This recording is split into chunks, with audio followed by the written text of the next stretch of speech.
ఎన్టీఆర్ హీరోగా ఇప్పటికే ఆర్ఆర్ఆర్ చేస్తున్నాడు కదా, మళ్ళీ కొత్త సినిమా ఏంటి అని అనుకుంటున్నారా? ఇది మరో ఎన్టీఆర్ సినిమా. నందమూరి హీరోలలో ఒకరైన నందమూరి తారక రత్న కూడా స్క్రీన్ నేమును అప్పట్లో ఎన్టీఆర్ గా పెట్టుకున్న విషయం తెలిసింది. 1వ నంబర్ కుర్రాడుతో తొలి సినిమా సమయంలోనే ఏకంగా 8 కొత్త సినిమాలను ఒప్పుకొని అప్పట్లో రికార్డులకెక్కాడు తారక రత్న.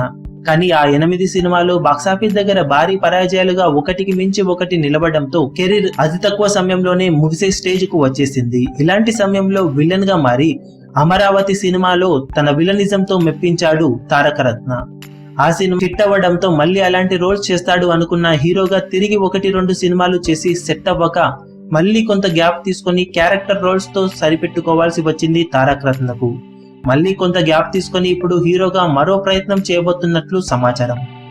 తారక రత్న కొత్త సినిమా పేరు దేవినేని అని అంటున్నారు. ఇది విజయవాడ రాజకీయాల్లో అత్యంత కీలక పాత్ర పోషించిన దేవినేని నెహ్రూ బయోపిక్ గా చెప్పుకుంటున్నారు ఇండస్ట్రీలో. ఈ సినిమాకు డైరెక్షన్ నారా నాగేశ్వరరావు అనే కొత్త దర్శకుడు చేస్తున్నాడని సమాచారం. రాము రాథోడ్ అనే నిర్మాత ఈ సినిమాను నిర్మిస్తున్నాడట. ఇప్పటికే కెరీర్ చివరి దశకు చేరుకున్న దశలో ఇలాంటి ప్రయోగంతో కంబ్యాక్ చేయాలని భావిస్తున్నాడు తారక రత్న. మరి ఎంతవరకు సఫలమవుతాడో చూడాలి.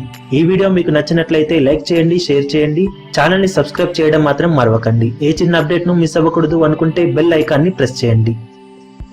లేటెస్ట్ సినిమా అప్డేట్స్ కోసం, బాక్సాఫీస్ కలెక్షన్స్ రిపోర్ట్స్ కోసం మా అఫీషియల్ యూట్యూబ్ ఛానల్ ను సబ్స్క్రైబ్ చేసుకోండి. ఏ చిన్న అప్డేట్ ను మిస్ అవ్వకూడదు అనుకుంటే బెల్ ఐకాన్ ని ప్రెస్ చేయండి.